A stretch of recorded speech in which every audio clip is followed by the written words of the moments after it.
Fala pessoal, tudo bem? Seja bem-vindo a mais um vídeo aqui no nosso canal. Nesse vídeo eu vou te ensinar um passo a passo de como você pode montar uma carteira de ações do zero, tá? Esse conteúdo que eu vou abordar com vocês aqui, pessoal, eu nunca vi ele no YouTube, tá? Então, um conteúdo bem técnico, bem interessante, que eu nunca vi sendo abordado no YouTube, tá? Então, fique até o final para você aprender um pouco desse conteúdo. Então, como montar uma carteira de ações? Nós temos alguns pilares.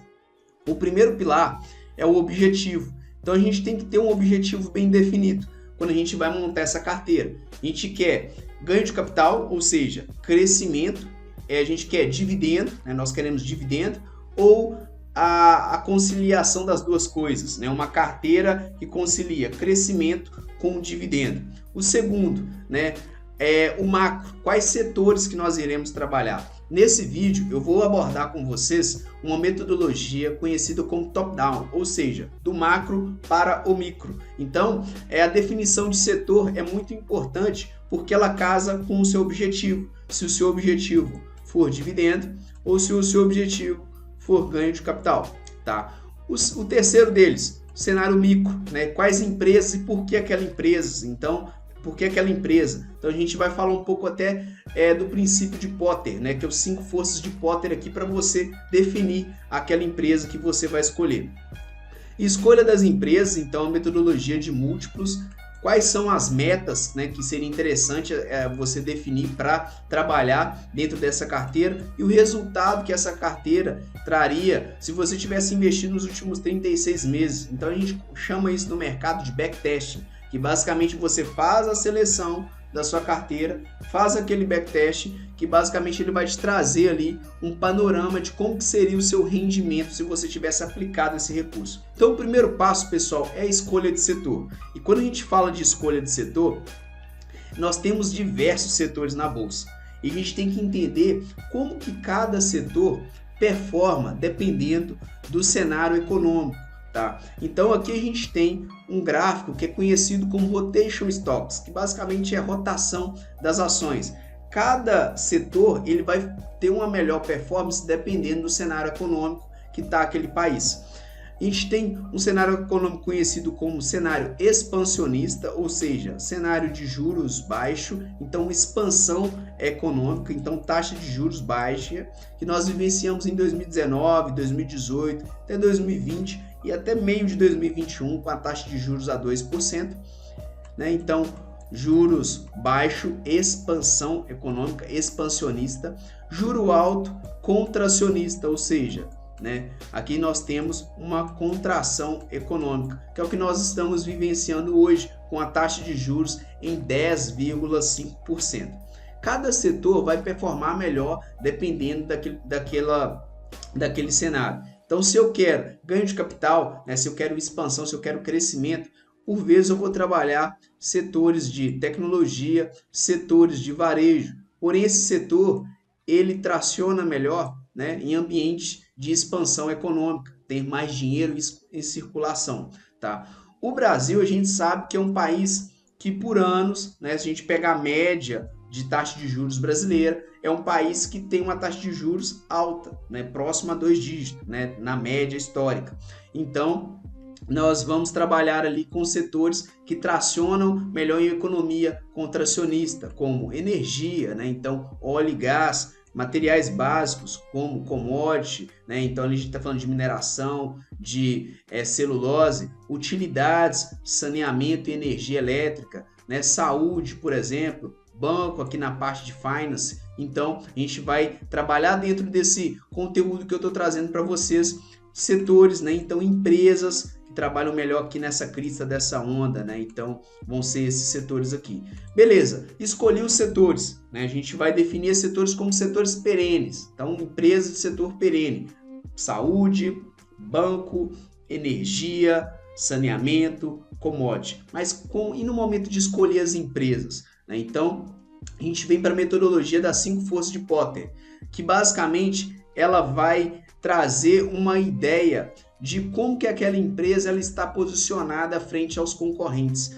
É muito interessante, tá, pessoal, a gente ter em mente que quando a gente está fazendo um investimento, apesar de a gente estar ali no aplicativo e ser relativamente fácil fazer aquele investimento, Por trás, nós temos uma empresa que tem um propósito, que tem uma missão, que tem valores, né? Uma empresa que tem suas despesas, seus custos, suas receitas, tem seus concorrentes, as suas dificuldades. Então é interessante a gente entender aquelas dificuldades, né? É interessante a gente entender como que é o posicionamento daquela empresa. Então, o primeiro ponto aqui é a gente ter o entendimento das ameaças, né? Os produtos substitutos, ou seja, aquele segmento, aquela empresa que eu estou investindo, ela pode morrer com o tempo, né? Daqui 10, 20, 15 anos, aquele produto que ela está trazendo, ela tem substitutos. Então, a gente entender aquela empresa.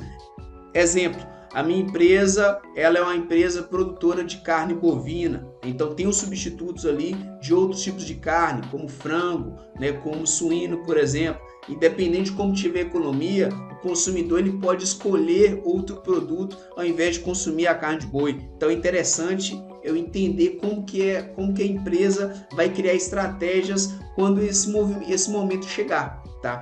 Então, segundo ponto, ameaça de entrada de concorrentes, como que são os concorrentes daquela empresa em relação a ela? Ela está bem posicionada? Terceiro, poder de negociação com os clientes, né? Então, como que aquela empresa está posicionada frente ao cliente e até frente aos fornecedores? E, por fim, rivalidade entre os concorrentes. Exemplo, nós temos a Vale, né? A Vale é uma das principais mineradoras do mundo. Quais são os concorrentes da Vale a nível global? BHP, Rio Tinto. O que esses concorrentes estão fazendo? Quando a gente vem para a Petrobras, a nível Brasil, nós temos ali uma PetroRio, uma 3R. A nível mundo, nós temos uma ExxonMobil, né? Como que a Petrobras está se posicionando? Qual que é o diferencial competitivo da Petrobras? Poxa, a Petrobras tem um pré-sal que é muito interessante, que faz o custo de extração de petróleo dela de cair lá para baixo, né? A Vale tem uma certa pureza no minério, diferencia ela das concorrentes, ela tem um custo menor no momento de purificação daquele minério, de filtragem. Então é interessante a gente entender como essa empresa está posicionada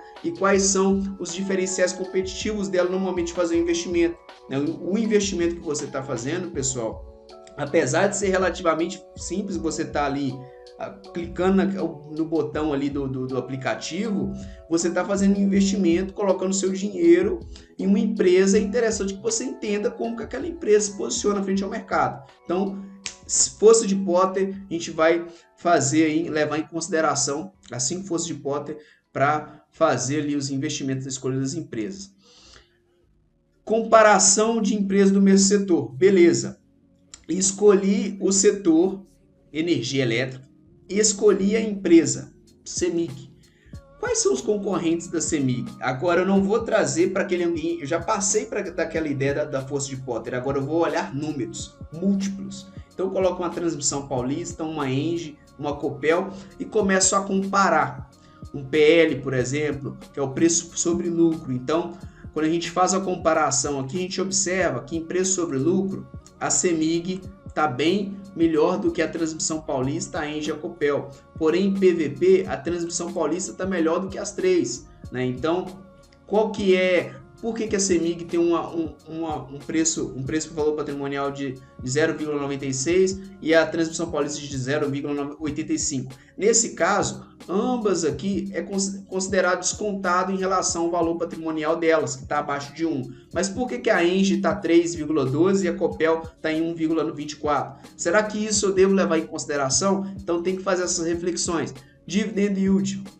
Poxa, aqui a gente tem a CEMIG com 5,85, a Transmissão Paulista de 7,94, uma ENGIE com 5,07 e uma Copel com 2,11. Então, é interessante eu entender também como essas empresas estão remunerando o acionista. Muitas das vezes, pessoal, qual que é o grande erro que o investidor iniciante do mercado comete? Qual que é o grande erro? Basicamente, é olhar apenas o dividendo. Aquela empresa ela tem um dividend yield maior, eu vou nela. Não, pessoal. Se aquela empresa está remunerando o acionista, ela pode, primeira hipótese, ela pode estar gerando lucro, ia ser muito bacana. Ou segundo, ela pode estar pagando dividendo para custear uma dívida de alguma holding que está acima dela, né? Então, ou terceiro ponto, aquela empresa não tem bons projetos para investir e aí acaba que ela faz a distribuição de lucros ali aos acionistas. Então, é interessante nós entendermos em qual dessas 3 caixas essa empresa está antes de fazer o investimento nela. Então, a comparação é de suma importância.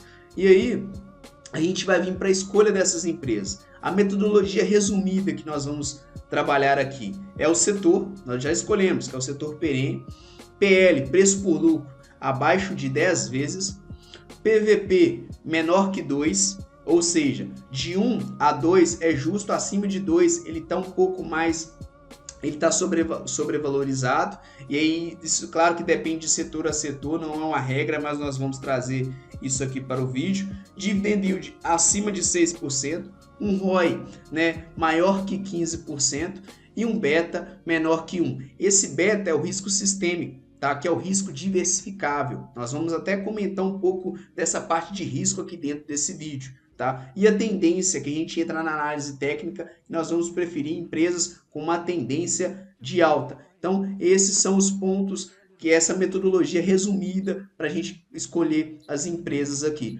A quantidade de empresa também é muito importante, pessoal. Por vezes eu vejo investidores que colocam 20, 25, 30, 40 empresas dentro ali do portfólio. Isso é um erro muito grande. Por quê? Aqui a gente tem um gráfico que basicamente ele mostra 2 riscos. O risco não sistêmico e o risco sistêmico. O que é o risco sistêmico? É o risco que não dá para você diversificar, né? Então, por exemplo, uma pandemia, uma guerra, não dá para você diversificar isso. Agora, o que é o risco sistêmico? É o risco do setor. Então, você consegue diversificar. Porém, a gente observa que conforme a gente vai acrescentando ativos em uma carteira, esse risco não sistêmico ele vai diminuindo, mas chega um momento que essa queda, né? Então, essa diversificação ela vai aumentar uma quantidade de uma empresa para você olhar mais um ativo, porém não vai ser proporcional à queda do risco. Então, não é muito interessante você ter várias empresas justamente por conta disso. Mas se você tem 30 empresas diferentes, o seu risco não vai diminuir proporcionalmente àquela quantidade de empresas que você tem, porém você vai ter que olhar as 30. Então, nós vamos trabalhar aqui com até 10 empresas, que é onde você vai diminuir o seu risco no sistêmico, porém você vai ter uma quantidade de empresas ok que você consegue administrar e trabalhar ali. Beleza? E aí, quais são essas empresas que nós selecionamos aqui? Banco do Brasil, Itaú, CEMIG, Transmissão Paulista, Copasa, Petrobras e Vale. E o que vocês observam, né? Aqui nós temos empresas de setores perenes, então banco aqui com o Banco do Brasil e Itaú, energia com CEMIG e Transmissão Paulista, saneamento com Copasa e a parte de commodity, né, até para trazer uma correlação indireta com o dólar, temos aqui a Petrobras e a Vale. E aí eu vou abrir aqui uma planilha com vocês que é muito interessante para vocês selecionarem as empresas. Aqui, claro. Então, pessoal, é muito importante vocês entenderem, né, o momento de seleção dessas empresas, né, quais empresas que vocês vão selecionar. Por quê? Quando você define essas regras, então eu quero uma empresa com PL abaixo de 10, um PVP até 2, um dividend yield acima de 6%, você faz a aquisição daquela empresa nesse momento e ela comporta essas métricas, esses parâmetros que você definiu, mas você concorda que lá na frente você tem que continuar acompanhando essas empresas. E essas métricas vai ser o sinal, né, o alarme ali para você se aquela empresa começar a fugir daquela métrica que você definiu. Então imagina que o Banco do Brasil lá na frente ela fica com PL negativo ou fica com PL muito acima de 10. É interessante que você entenda por que está acontecendo aquilo com o Banco do Brasil. Então por isso que essa metodologia de escolher o ativo por múltiplo, ela acaba sendo muito fácil, muito utilizada dentro do mercado, porque ela traz essa visão macro, né, para você dentro do mercado. Imagine que a gente dentro desse ambiente a gente trabalharia aqui, colocaria uma Magazine Luiza, por exemplo. Será que a Magazine Luiza ela estaria apta para entrar dentro aqui do nosso filtro? Observamos que não. O PL dela está negativo, ou seja, uma empresa que vem dando prejuízo. O PVP 0,85, né? Então a empresa está trabalhando com um valor abaixo do valor patrimonial, mas nós temos que entender o momento que ela está vivendo. Então por isso que eu comentei lá atrás, muitas das vezes o PVP muito abaixo é por conta que o mercado ele está descontando aquilo ali na empresa por conta de um certo fator, dividend yield de 0, um ROI de menos 2,15, então nós não teríamos, né, nessas condições que nós definimos aqui, Magazine Luiza dentro da carteira, porque ela não gabarita essa parte saudável que nós definimos aqui da parte de setores, então a parte de múltiplos, né? Então nós passamos lá atrás. Primeiro ponto, qual setor que nós vamos trabalhar? Segundo ponto, as forças de Potter. Pode ser que a Magazine Luiza ela tenha ali aquelas forças de Potter bem definida, bem bacana. Porém, quando a gente vem para múltiplos, que é a parte financeira da empresa, ela não está muito bacana. Então a gente coloca aqui, por exemplo, uma CEMIG. Vamos com a CEMIG. Então a CEMIG também está dentro aqui do nosso, né, do nosso filtro, né? Vamos colocar aqui também uma Transmissão Paulista, por exemplo.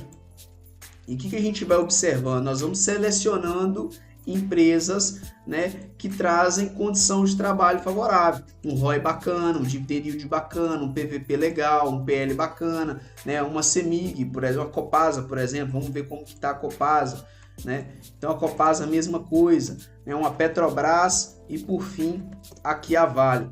Depois que vocês fizeram isso, pessoal, então eu defini aqui quais são as empresas e os múltiplos dessas empresas. Todas essas empresas nós observamos que elas gabaritam, né, esses indicadores que nós colocamos aqui. Depois que vocês fizeram isso, colocam aqui energia, né, pessoal? Então, pessoal, depois que vocês fizeram isso, né, vocês vão ter aqui um quadro, né, um quadro com as empresas que vocês trabalham e como que está cada empresa. Aí vocês vão definir o peso, tá? Então esse peso lá eu defini já, eu coloquei 16, 16, 16, 16, 16 e aqui 10 e 10, tá? Então somando aqui vai dar 100%, mas esses pesos aqui, pessoal, é interessante também dentro daquele ambiente de risco e retorno que eu comentei. É legal que você leve em conta, né? Aí tem uma metodologia que eu não vou trazer para esse vídeo, senão vai estender muito mais, que é a metodologia de Markowitz, que fala que a fronteira eficiente. Quanto que eu tenho que ter em cada empresa dessa para mim ter a maior eficiência, né, dentro daquele ambiente? Ou seja, eu tenho o Banco do Brasil e Itaú. Os dois têm o mesmo retorno, porém riscos diferentes. Qual que eu vou ter mais na minha carteira? Então, é na definição aqui de peso. E por fim, a gente pode fazer aqui a parte ponderada da carteira, né? Então, a parte ponderada da carteira é justamente para ver quanto que essa carteira teria de dividend yield, quanto que essa carteira teria de PVP e de ROI. O que nós observamos? Uma carteira de investimento é um ativo que você está comprando. E esse ativo aqui, né, que a gente montou, essa carteira, ela teria um dividend yield, né, de 11,17%, um PL de 6,55%. O que é o PL? Em quanto tempo, né, que aquele valor investido irá retornar. Um PVP de 1,22, ou seja, um PVP justo, e um ROI de 18. Ou seja, mesmo que uma ou outra empresa pode ser que não gabarite um desses parâmetros, no fritar dos ovos, a minha carteira ela vai gabaritar meus parâmetros de yield, vai gabaritar meus parâmetros de PL, de PVP e de ROI. E aí eu vou fazendo esse trabalho. Essa carteira, em resumo, o que a gente está comentando aqui? Né? A gente está comentando que é uma carteira, né, que vai trazer um dividend yield muito acima do que o mercado traz. Né? Se eu fazer um investimento de 10 mil aqui, por exemplo, eu teria ali R$1.100 anualizados, né, através de dividendo, que é muito bacana isso. E aí, pessoal, eu trouxe aqui para vocês a diversificação daquela carteira que nós montamos, tá? Como que ficaria ela? Então nós observamos ali, quando colocou todos aqueles múltiplos, como que foi plotado aqueles múltiplos dentro ali da carteira, como que ficou a carteira. Mas se eu tivesse investido naquela carteira, qual que seria meu rendimento? Então a gente observou que ela teria nos últimos 12 meses 11% de dividend yield. Além daqueles 11%, nós teríamos um crescimento muito bacana. Aqui a gente tem duas curvas. Primeira curva, a curva da carteira, e a segunda curva, a curva do Ibovespa. O que nós observamos? Né? Nos últimos 36 meses, então se a gente tivesse feito um investimento dentro de R$10.000 dentro dessa carteira, teria virado 19.212, além dos dividendos pagos. a gente entende que no Brasil, empresas de setores perenes, né, são empresas que trabalham melhor, até por conta de condições de taxa de juros. Então, se você faz a seleção de uma carteira respeitando essas regras, muito provavelmente você também vai ter um retorno muito interessante, que é o que a gente observa aqui. Então, em resumo, o que é legal para você montar uma carteira? Primeiro ponto, definir seu objetivo. Segundo ponto, entender qual setor que você vai escolher conforme seu objetivo.